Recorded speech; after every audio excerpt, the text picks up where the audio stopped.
are now watching to Nice channel. So, for today's vlog, we will explore the following technology-based digital language materials and tools. Now, I will demonstrate you on how these materials will be used and how the language teachers select those materials in their classroom. But, we will just focus on creating stories for language learning using ICT. Let us first define what is ICT. We have so many cool gadgets nowadays, iPods, laptops, and mobile phones. So how can we use and integrate them at school?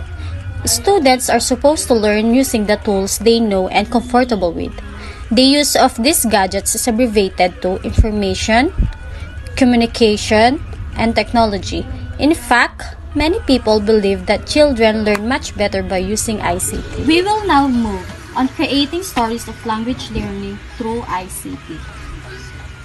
Traditionally, storytelling is the oldest form of teaching, and according to Robin, he describes digital storytelling as the combination of the art of telling stories in digital multimedia.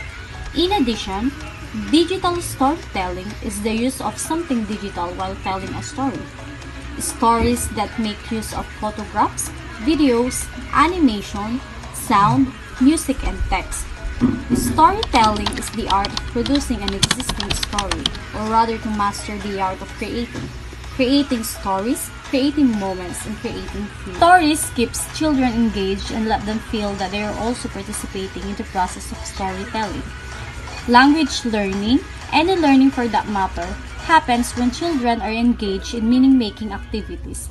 If storytelling is made into an interesting experience and fun-filled activity where the listeners also participate in telling, guessing, manipulating, it could be a joyous experience. For possible language learning outcomes, different platforms that we can use in creating stories using ICT are the blogs, vlogs, Bubbler, Storyboard, and etc. On this video, we will give emphasis to the Storyboard as a platform. I will demonstrate you on how to use it step by step, so let's start. Let's start by defining what is a storyboard. Storyboard is a writing advertised as art for storytelling because of its use of images as visual writing prompts to spark ideas for stories. It also allows users to create stories, read stories by other users, and to comment on or share different pieces.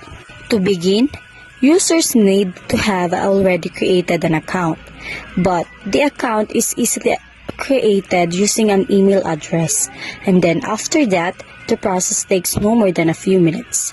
Once you have an account, be sure you are logged in and that your screen resembles mine. The three tabs at the top left of the window is the View, Write, and Read. These are your options within Storyboard. You will allow users to view their work and other users' work they have been saved to the bookshelf. The Read tab allows users to read other users' work, while the Write tab, it is the most important option because it allows users to create their own work. This is the aspect we will explore more depth in this video. Let's now click the Write option, and you will be brought to this page, displaying a wide range of different images.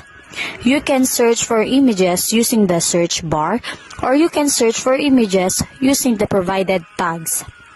Then, the next one, click on the image you wish to use in your writing, and you will be directed to this page. It displays a larger view of your chosen image. If this is the image you wish to use, click Use this art. Under Use this art, you see that there are three options: the multi-chapter, which is the long-form book, the multi-page, which is the picture book, and then the single image, which is the poem. For this demonstration, I'm going to create a picture book. However, long-form and picture books are quite similar in their use of images.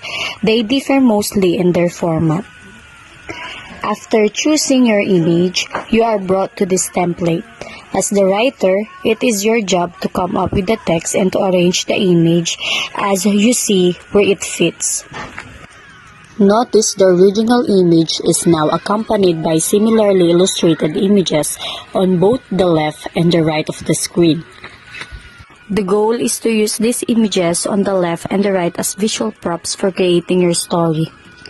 You can also add additional pages by hitting plus symbol in the bottom right-hand corner. By clicking this, the blank page is added to your book. To add an image, simply click it and drag it to the white space of your new blank page. By moving the image around, you'll see the position of the text box is also altered accordingly. You must also add a cover before publishing. And then, click the cover and type in your tags. You can also alter the color of the cover and then click Save. Clicking the menu button located in the same area, you will have 3 other options. 1. Invite a collaborator.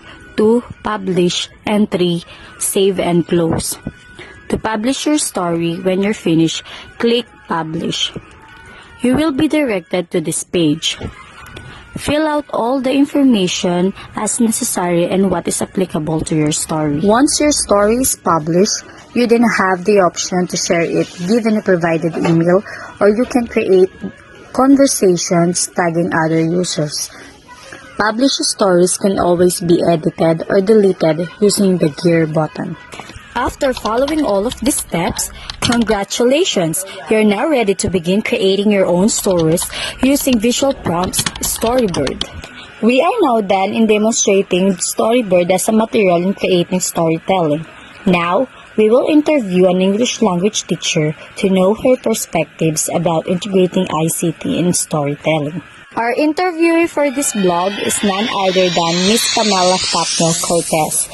She is a graduate of Master of Art, 6 years in the service of teaching. We will ask her 3 questions with regards to implementing materials using ICT in storytelling. The number 1 question is, as an educator, how do you integrate ICT in creating stories? Integrating ICT in creating stories is visual teaching. It is a rich experience to teachers as well as students. As an educator, I integrate ICT on my lessons by creating and making images and sounds on my short stories. As an English teacher, it equates hard to explain the content, but with the help of technology, especially during this pandemic, makes learning interesting and fun through these visuals and sound effects. The number 2 question is, how the integration of ICT into storytelling affect the language learning of students? Integration of ICT into storytelling affects the language learning in many ways, considering the requirement of learning not in a teacher-centered, but in a learner. Conferred instruction is a major challenge. Teachers need to perceive its students' contextualize differences in identity, cultural, and language usage before the integration of ICT to storytelling. And the last question, what are the drawbacks or possible difficulties that the teacher or the student may encounter in this kind of teaching? In this kind of teaching, teachers face a challenge in implementing technology in education, content of curricular instruction level of students, and as for the students, it's their social and cultural differences that is to be considered. As a conclusion, this video is all about the materials integrated in the classroom setting using the ICT. We knew the different platforms that may use and the way how to use the storyboard as an example, and also the knowledge being imparted by our guest speaker in implementing it in a classroom setting. So that's it for today's vlog, mga ka-Onanays. Don't forget to like, subscribe, and click the notification bell for more updates.